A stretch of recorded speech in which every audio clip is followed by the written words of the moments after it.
This is Focus on Africa from BBC World News. I'm Sophie Etienne. Our top stories. Scientists say they've developed a genetically engineered fungus which can rapidly kill 99% of malaria-spreading mosquitoes.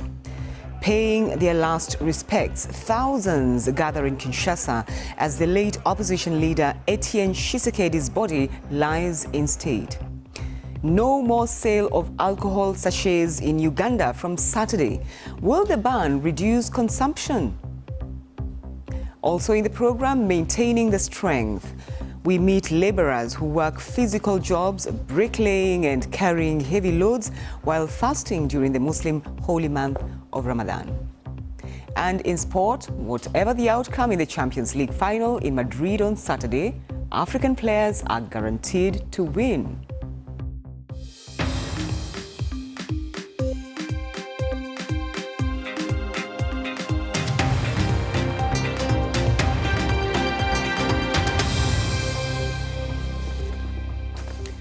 Thanks for joining us on Focus on Africa from BBC World News. A new study is suggesting that a fungus that's genetically enhanced to produce spider toxin can rapidly kill huge numbers of the mosquitoes that spread malaria.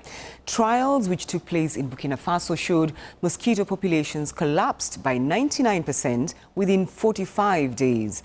Now, researchers in Burkina Faso and the United States say their aim is not to make the insects extinct, but help to stop the spread of malaria. Well, the BBC's Angela Nyendo reports. Mosquitoes and the malaria they carry are deadly.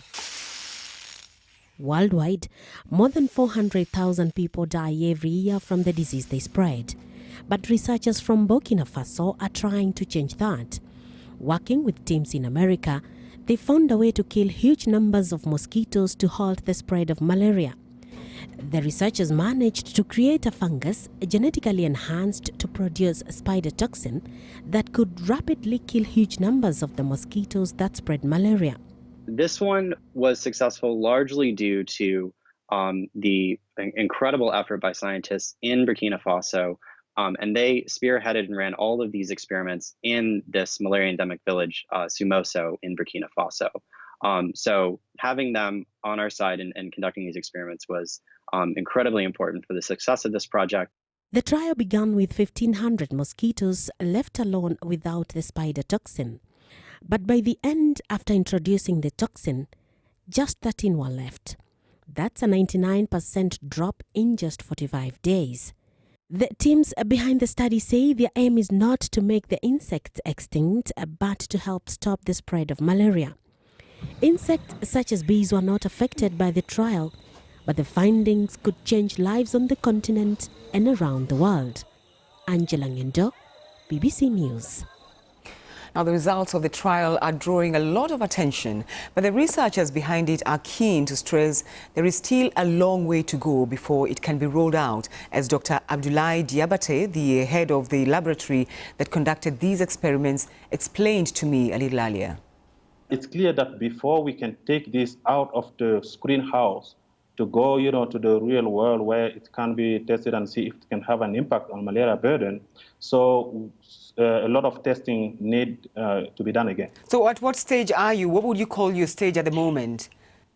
So I will say we are still in the transition phase 1, phase 2, because, it has to go through a quite long pipeline. So we've done, with the testing in the laboratory, and then we move, to the to the mosquito screen house. It has been tested there, but these mosquitoes, although they are wild mosquitoes, they've been collected, and then we built this environment to mimic the natural environment. These mosquitoes were right in the lab still. So what is really important now is that we'll have to take this and then maybe go to the experimental station where we can test it against free-flying mosquitoes. And again, it's still in the kind of natural but still controlled environment. And when we're done with that, and then the results are still conclusive, then now maybe we can test it in the real setting of where people are living in the houses. Is there a particular reason why Burkina Faso was the place where this was done? If you look at the burden of the malaria, basically more than 90% of the burden of malaria is in Africa. So it makes no sense, to take this thing and then going testing there in somewhere where, you don't have malaria at all. So you need really to test in the places where you have malaria. Malaria situation, unfortunately, is really in the rise in Burkina Faso. And then we have a high resistance profile with different mechanisms of resistance to insecticide. So BedNet are doing really great, but we came to the conclusion that BedNet would not be able really to get us to cross the last mile of malaria eradication. So this is why we are doing here in Burkina, and it's really important. Dr. Diabate, there are many questions or concerns really that have been raised about the safety really of this fungus, because it was tested in a controlled area, so to speak, and not in the wild. No one knows how it will behave when it's out there. Yeah, that's absolutely true. But in the first place, people have to keep in mind that any kind of this activity, it cannot be done without the regulation. So all the activity that we have done so far, basically, we got the authorization from the National Agency of Biosecurity. So they have looked really very carefully at the dossier, do the risk assessment, and they came to the conclusion really that it's safe enough to be tested at least in different conditions. Now it's clear that when we move from this step and then we have to take it to the outside world where we have to test it in the natural environment, they need to do again some risk assessment. But to our knowledge, basically, all the tests that we have done in the lab so far show really clearly that these fungi are safe. Well, let's now take a quick look at other stories making headlines across Africa. Protesters in Sudan fear being targeted by the military after the deaths of 3 people in 2 days. The Transitional Military Council has also ordered the closure of Al Jazeera's office in Khartoum and demanded all reporters to leave the country. The media network has described the move as unjustified. Kenya's President Uhuru Kenyatta has made a historic visit and prayed with worshippers at a mosque in Nairobi. Mr. Kenyatta spoke at the Jamia Mosque during the breaking of the fast and called on Muslims to help fight extremism. Violent clashes in Libya's capital have led to the evacuation of nearly 150 refugees, including 65 children and 13 babies. The UN's refugee agency flew the group from the Libyan capital Tripoli to the Italian capital Rome. Clashes between rival forces and heavy bombardments have left many suffering from malnourishment and in need of medical attention. Burundi is threatening to expel the country's UN Special Envoy Michael Kafando after a row over next year's elections.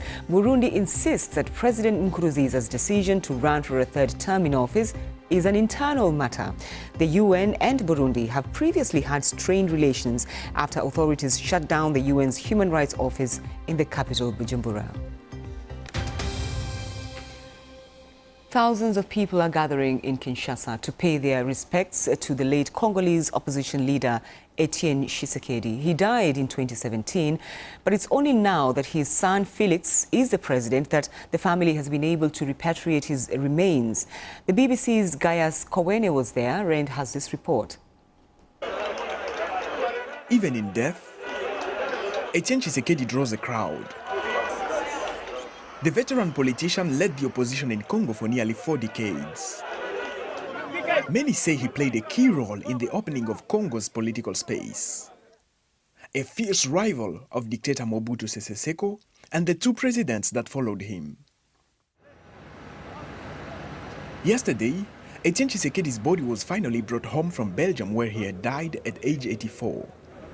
A row with the last president, Joseph Kabila, took 2 years. But Tshisekedi's son Felix is now president, and repatriating his father was a key priority. It's quite an emotional moment here at Stade des Martyrs, where the body of former opposition leader Etienne Tshisekedi is being shown. Supporters have mixed feelings. Some of them feel happy, they feel satisfied because finally they can pay their last respects to him, while others feel sad losing him. He's like our hero because he fights for the democracy in our country. Moi, je suis des années 70. I was born in the 70s, and the first time I heard about democracy, it was through this man. It's a good honor for his body to come back to the country where he's from, where us, his brothers, his kids, we can honor him because he's a big politician. In the history of Congo, his name will always live on. Etienne Tshisekedi's supporters say he is the father of their democracy. But it is a disputed legacy. What is sure is that Etienne Tshisekedi remains a prominent figure in the history of this nation. Gaius Kowene, BBC News, Kinshasa. Now, authorities in Uganda have banned the sale of small alcohol sachets with effect from this Saturday. The government had given companies up to the 31st of May to start packaging alcohol in bottles of not less than 200 millilitres. There is a concern that access to cheap sachets is contributing to alcoholism. Our reporter, Dia Jini, went to find out how the ban is being received. It's not yet mid-morning in Aguru Go Down, one of Kampala's slums. A group of young people are already seated at a makeshift bar. They are drinking from small plastic sachets filled with gin. Sometimes up to 45%. Proof, these are favored among low-income earners for their low price. Sylvester Bilal used to be a lawyer. His alcoholism led to him losing his job. He now relies on several sachets a day for his fix. On a day when I have nothing to do, I may drink morning to morning. There are days when I've drunk morning to morning. There are times I drink from morning to around midnight, 2, 3, okay? But generally, my normal lifestyle is, at the end of the day, I have to get drunk to sleep. 30 minutes away in the neighborhood of Arua Park, I meet 28-year-old Paul Kagwa, a casual laborer. He says he cannot handle any work without drinking. During every break, he buys a sachet from a nearby vendor for 13 US cents and says the new regulations won't do much to curb his drinking.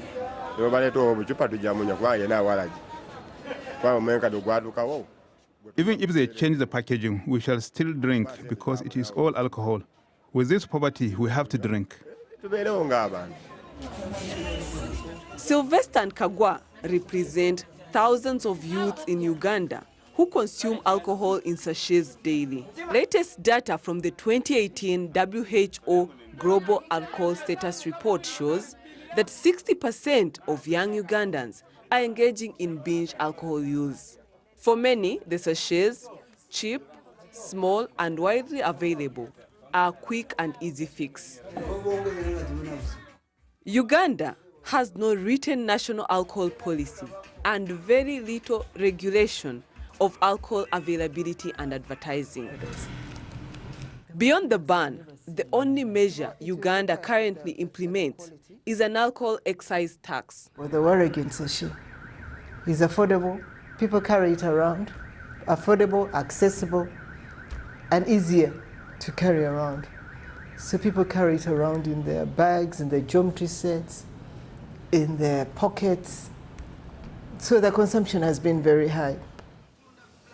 WHO also ranks Uganda as the leading alcohol consumer in East Africa, with its current consumption per capita standing at nearly 10 liters per year, ahead of Tanzania, Rwanda, Burundi, and Kenya. Government is already working on a law that will help regulate alcohol locally brewed in homes and rural areas. The law will also target drinking hours. In the meantime, many will be watching to see whether the sachet ban will bite. Dia Jean, BBC Kampala. This is Focus on Africa from BBC World News. Still to come, Salim Kikeke will be here with the sport, including the clash of the North African giants in the second leg of the CAF African Champions League final.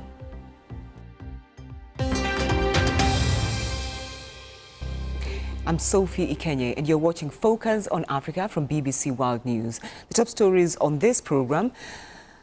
Researchers in Burkina Faso have found a way to rapidly kill huge numbers of the mosquitoes which spread malaria using an enhanced fungus. In trials, it's reduced mosquito populations by more than 99%. After a 2-year delay, the body of Etienne Tshisekedi, the father of DR Congo's president, is now lying in state in his home country. Mr. Tshisekedi died in Belgium, but his body stayed there because of a row with former President Joseph Kabila. You're watching BBC Focus on Africa. Let's find out what's happening in the world of sports. Salim. Thank you, Sophie. The city of Madrid is rapidly filling up with thousands of Tottenham and Liverpool fans ahead of Saturday's game at Wanda Metropolitano, where the new champions of Europe will be crowned. Liverpool are looking to be crowned champions of Europe for a 6th time. Spurs are playing in their first Champions League final. Whichever side prevails in Madrid, African players will get their hands on Europe's grandest prize for the first time since 2012. Spurs have been handed a boost with the news that Harry Kane, Harry Winks and Serge Aurier are confident of being fit. Ivory Coast international Aurier, who's been out since March, believes the Champions League is at par with the World Cup final and he feels lucky to have recovered. I'm so excited to play the Champions League final, and I think everyone thinks like me because we play football for this competition. We need to enjoy because we know it's too difficult to arrive for this time, and everyone wants to give the best. After this game, I want the people don't have a regret. Meanwhile, after another impressive season for Liverpool, Senegalese Sadio Mane has been heavily linked with the move to Real Madrid, although he insists he's very happy at Liverpool. Ahead of the Champions League final, BBC's Boubacar Diarra went to visit his hometown in Senegal. We are on the road which brings us to Sadio Mane's home village, Bambali. It's a bumpy road that the government has promised paved but has not yet done. The people in the village hope the star of Liverpool will fund it with his own money. But right now it's match day in the family home where some neighbors have gathered. And there is huge excitement as Mane has a chance of winning the Premier League with Liverpool. And he doesn't disappoint the house, scoring early on.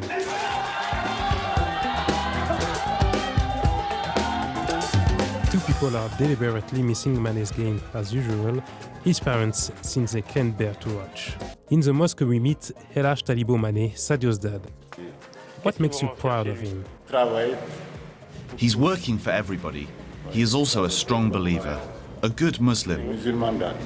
He doesn't arrive all dressed up, he stays in shorts like all the villagers. Really, he doesn't want to stand out. And the village gives all this love back to him. Bambali's kids play at Mane's childhood first pitch. They identify with Sadio Mane. He is our idol. Even the little children, when they start playing, they say, "I'm Sadio Mane." Like his name, his legacy is never far away. From the field, you can see the high walls and two-story buildings of the high school construction projects that Mane funded. Mane's last teacher to still work in the school is delighted by his works. When he missed school, it wasn't for anything other than football. You could see him playing with little kids. This is what pushed him to skip class, and he skipped it only for football. So many sacrifices, but his trophy cabinet is still empty since arriving in England, but his relatives are convinced the best is yet to come. We are convinced Liverpool will win the Champions League. Sadio Mane will score 1 or 2 goals if God wills. Inshallah. It's the second leg of the CAF Champions League final. Esperance and Wydad Casablanca will clash tonight at the Stade Olympique de Rades. The Tunisians are aspiring to win back-to-back titles, while their Moroccan opponents are searching for a second title in 3 years. Esperance have remained unbeaten throughout the competition and are looking to win the tournament in consecutive seasons. Esperance are aspiring to be the 4th club to retain the continental competition in its entire history, a success only attained by Enyimba, Al Ahly and TP Mazembe.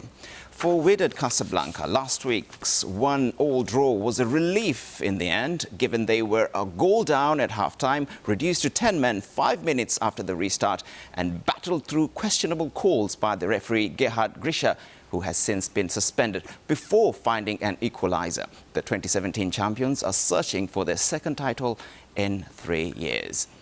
And in basketball, Cameroon-born Pascal Siakam was the star performer for the Toronto Raptors as they began their first ever NBA Finals with an historic win over the reigning champions, the Golden State Warriors. The Raptors won the game game one of the best-of-7 series. Just happy to be a part of it. And I think for us, we just, we know the team we're playing. We're playing an amazing team.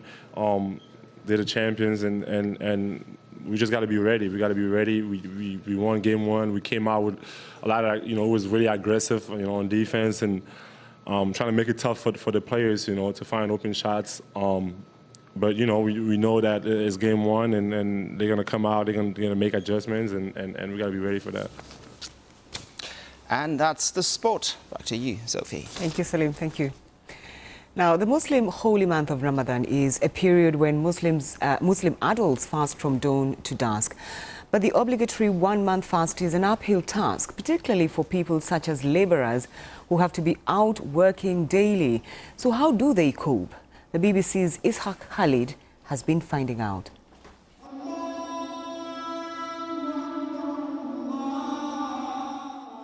The holy month of Ramadan is a period of rigorous acts of worship for devotees, fasting from dawn to sunset and increasing prayers.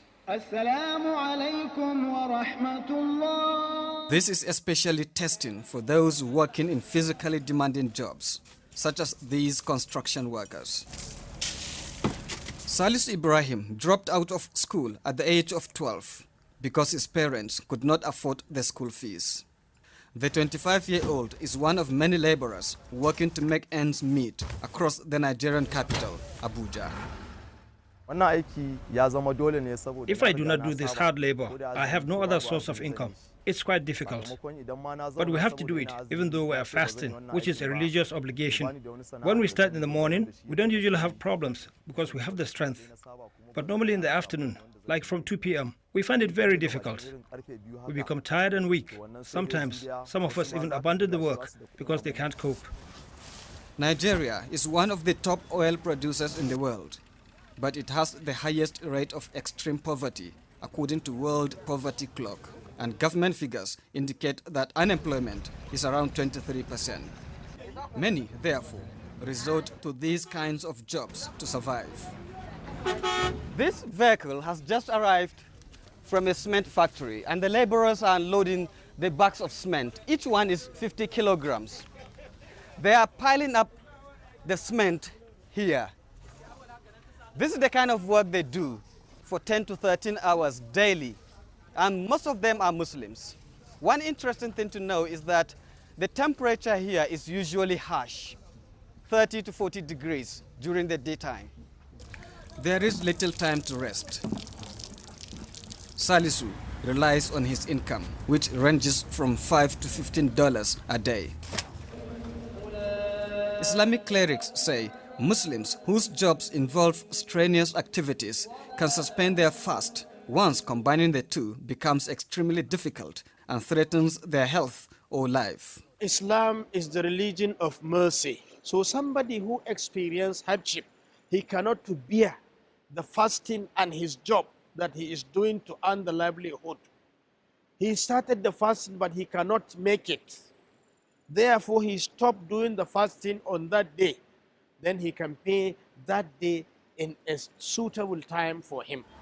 Ishaq Khalid, BBC News, Abuja. Oh, don't forget you can get in touch with me and some of the team on Twitter. I'm @Tsikenye. Let's focus on Africa for now. Thank you for your company. Goodbye.